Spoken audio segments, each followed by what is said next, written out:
Gave Jod Mahabal Sura, Gave Khani Chare. So the Jod Mahabal Sura, so these are different categories of warriors, the Jodas, the Mahabalis and the Suras, the great types and categories of warriors. So the warriors, if we look at Hindu tradition and mythology such as the Mahabharata, we have the greatest warrior, which was someone like Arjun. In the Ramayana, we have warriors like Ravan and Hanuman. So these great warriors, fighting their battles, even they are singing your praises because they are doing Taram Yudh, they're doing battles for the sake of the divine, to protect the innocent. They're doing it to get rid the world of evil. So they're doing their own way of spiritual practice, which is to fight. And Gave Khani Chare. So when we talk about the 4 Khani, what the word Khani means is the 4 types of creation. So again, Guruji is referencing old Vedic understanding of the world, and the Vedic understanding of the world says that all beings alive are created from one of 4 ways: Andaj, Jairaj, Setaj and Utpuj. Andaj means all beings that are born from Anda, from an egg. Setaj means all animals that are born from the womb. So we can say that Andaj animals born from an egg are birds and reptiles, and animals born from the womb would be all mammals, humans, for example. Setaj means all living beings that come from the ground. So that could be all your plant life. And Utpuj means small beings that come from damp, warm, sweaty places like bacteria and germs. So they fall under this category of Utpuj, which comes from sweat. So animals that live in heat and damp, like your bacteria and your germs. So these are the 4 categories. So what Guruji is saying is that all beings from all 4 categories are singing your praises. Just by being alive, just the very fact that they exist is your praise, is your naam being sung. And when we look at these 4 different categories of life forms, it is said that there are 21 lakhs or 2.1 million life forms within each category. So 4 categories of 2.1 million life forms makes a total of 8.4 million lives, or 84 lakh. So your 84 lakh beings all fit into one of 4 different categories as to how they are born. So the total of 8.4 million species are all singing your praises just by being alive. Gave Khand Mandal Varpanda Kar Kar Rakhe Tare. So Khand Mandal Varpanda is now talking about land masses, land, regions, countries are singing your praises. Universes are singing your praises. So Gave Khand Mandal Varpanda. Varpanda is Brahmand, which is these universes. All the universes, just by being alive, just by existing, are singing your praises. Kar Kar means that which has been created and is being created. Rakhe Tare. You are the one that has created all of these things, and you are Rakhe Tare. You are looking after them. So we can translate this line as saying, sing the land masses, the regions, the universes that have been created and are looked after by you. So some translations refer to these as planets and stars and solar systems, which is the modern Western way of understanding the universe. But remember that this is written more than 500 years ago, so these words do not refer to the way we understand now. We can't say that these lines are talking about planets and stars and solar systems, because that's just not the way that the universe was understood in those days. So the word khands do not mean planets, they mean land masses. Mandal doesn't mean stars, it means regions, or we could say countries.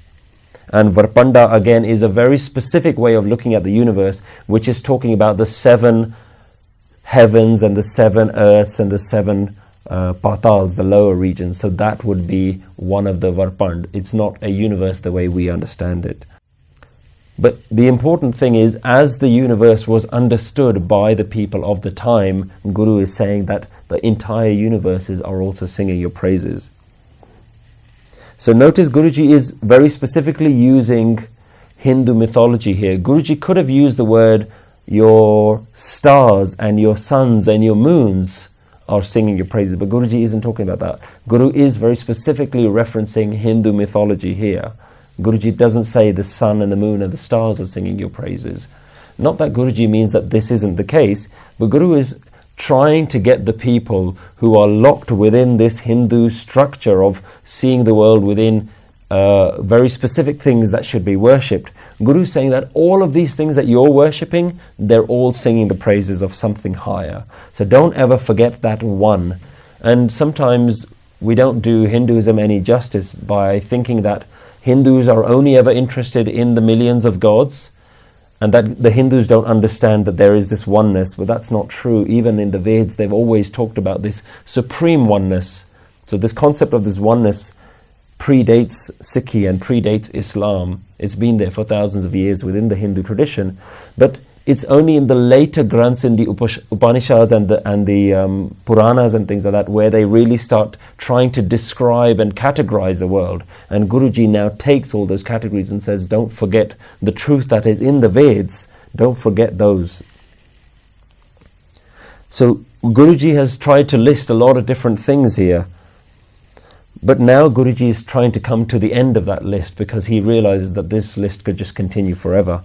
So Guru says, Sai tudno gave jo tud pavan, rate tere pagat rasale. So they sing to you who you're pleased by. Sai tudno gave jo tud pavan. Pavan means only those that are pleasing to you. Rate tere pagat rasale. Your worshippers are immersed and drenched in your nectar.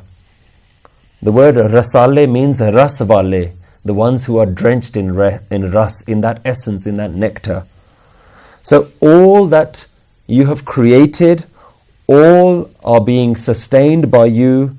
Everything that's being created and sustained by you are all ultimately singing your praises. But Guru is saying that not every single thing that is out there is conscious to do that. There are only few of you that know. There are only few of you that actually have that ability to sing your praises. So although everything that's been created is a type of song, the song of life, there's only few within that creation that you choose that are pleasing to you. Only they have the ability to really sing your praises. So what's Guruji trying to say here? Because Guru starts by saying everything is singing your praises. Now it says only those sing your praises who are pleasing to you and the ones that are merged within you. So not everyone is able to know the divine, and not everyone is able to live that as part of their life, to make praise as part of their life. And there's no formula here that Guruji can give us that says these are the people that are going to be chosen in life to understand the divine, to know God. Guruji is not saying that. Guruji is not saying who can be living a life of praise, who can be a meditator in life and who can't be one. It says actually all of that comes down to divine grace. So look at the language that's being used all this time. Where is your mansion? Where is your house? All of these people are singing your praises. Guruji is painting a picture, that an analogy that Guru has used time and time again, which is this idea that there is a king and who is sitting there, who is deciding, and all of these people and all of these different things are coming and singing your praises. Guruji talks about dar, your door, or it could also be your darbar, your royal court. So Guruji is talking about a king who just out of his own mauj, out of his own kushi, his own happiness, the king is just deciding who he wants to bless. And so if you think about a king would do something quite randomly and say, yes, I choose to bless you today, I choose to give you some offerings, some gifts today. The king has no one to answer to. King has no real reason to decide why he wants to do what he wants to do on a particular day. He doesn't have to explain himself to anyone. But Guruji has very specifically used some words here that affect the way we perceive this king. Now, Guru could quite easily have said that, "O Lord, O God, you completely randomly decide who gets to meditate on you." Guru could have said that your choice is random. But if you think about the word like random, then think about how you're affected by that word. If we were working really hard to meditate on God, but we had this idea that God is just randomly choosing, just out of his own desire, who he wants to give it to and who he doesn't want to give it to, what is the impact on your mind? Your mind feels disheartened.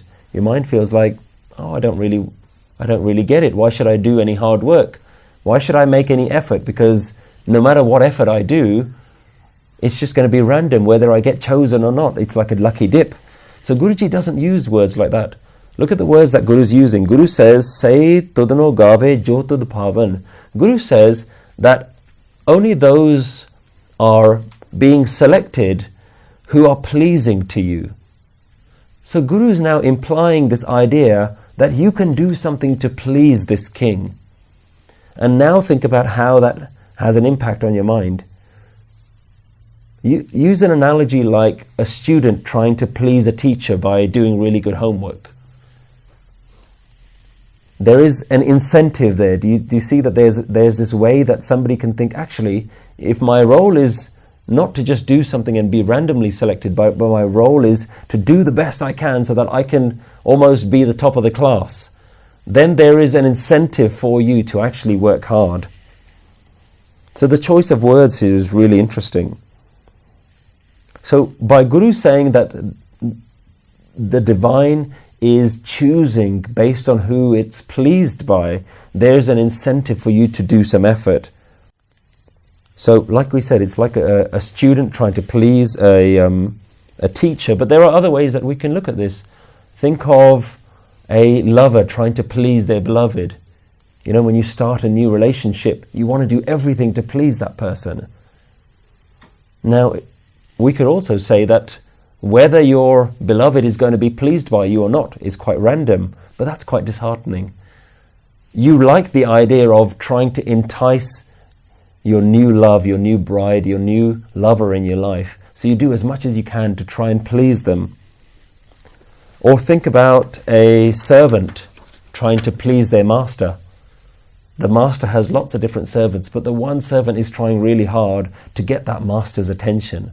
So this is the kind of words that Guruji is using. It is meant to be an encouragement for us to actually try to do the effort that we need to do, so that our mind doesn't think, oh, well, I can just sit back and do nothing. The mind has to think, actually, no, I have to be the top of the class. I really have to try my best to please my master. So Guruji even answers the question, which are the servants that are pleasing to the master? Jotud pavan ratte tere pagat rasale. So the meditators who are absorbed in your worship, they're the ones who get the fruits of the labor.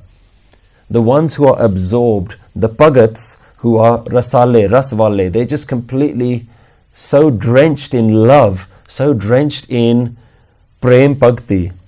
They're the ones who are pleasing. They're the ones who see the benefits of their meditation. So the ones who are doing it out of absolute love for their divine. So meditation is no longer an ego boost. It's not about being chosen and being the best one. It's about being the one that is just completely so in love with meditation, so in love with prem and bhakti, and singing the praises of the divine, singing those, constantly remembering those songs of love, constantly singing the praises of the divine. Those are the meditators who are the most pleasing. And ultimately Guruji is saying that that is the characteristic that we need to adopt. If we have this desire within our mind that we need to find this one divine God, we need to please this being, that we need to actually get the fruit of all of the effort, Guru tells you exactly how to do that. Don't do it out of ego, do it out of love. Do it that the meditation is something that's so pleasing to you that the divine will see how pleased you are. Imagine the servant who is so much enjoying just being a servant. the one that is just loves their duty, loves their role, how happy is that going to make the one who's being served?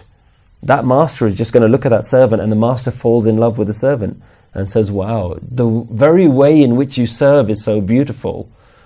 Just from the smallest gesture, think about a servant just making a cup of tea for their master. How would they prepare that cup? How would they take that cup to their master? How would they serve that cup?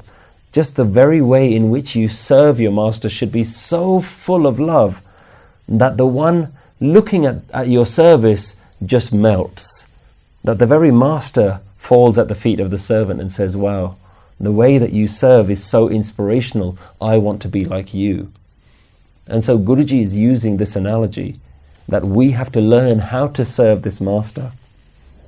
Ratte tere pagat rasale, the pagats who are just so immersed in your love.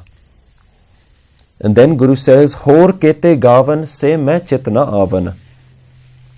There are so many more who are singing your praises. Hor kete gavan, how many more are singing your praises? Se main chitna avan. I can't recall them, I can't count them. They're beyond my thinking and my awareness. Nanak kya vichare? What can poor Nanak do? What can vichara Nanak do? What can that garib, poor, humble Nanak do? Or vichare could be, what vichar can I say? What can I describe? How can poor Nanak describe this? There's no limit to your praise. How can I give a number to the number of people that are praising you?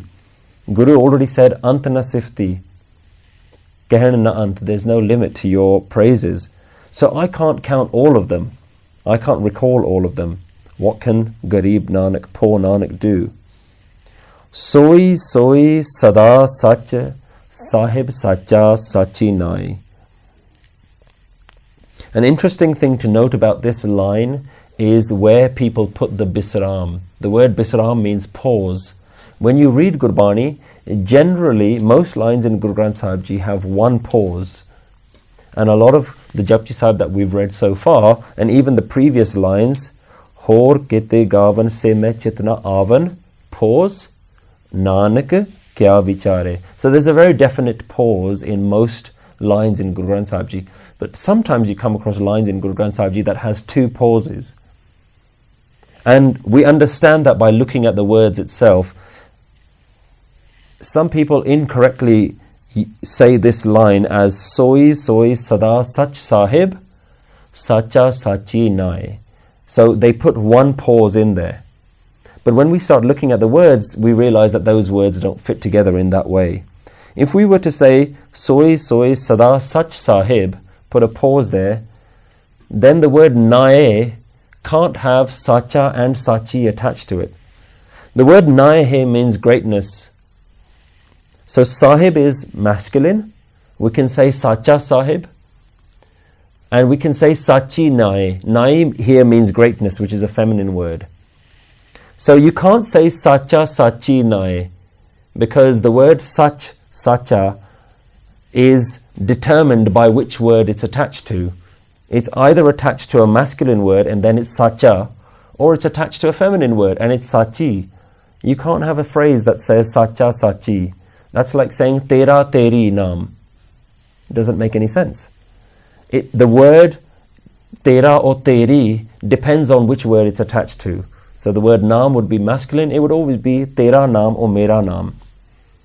So you can't say words like saacha saachi nayee. But if we put two pauses in there, it makes perfect sense. Soi sadaa sach, pause. Sahib saacha, and that works really well because Sahib is masculine and saacha is masculine. And saachi nayee. So the word nayee, which means greatness, is a feminine word. So saachi nayee. So that's how you pronounce this. And we've seen examples of this being used in Japji Sahib already.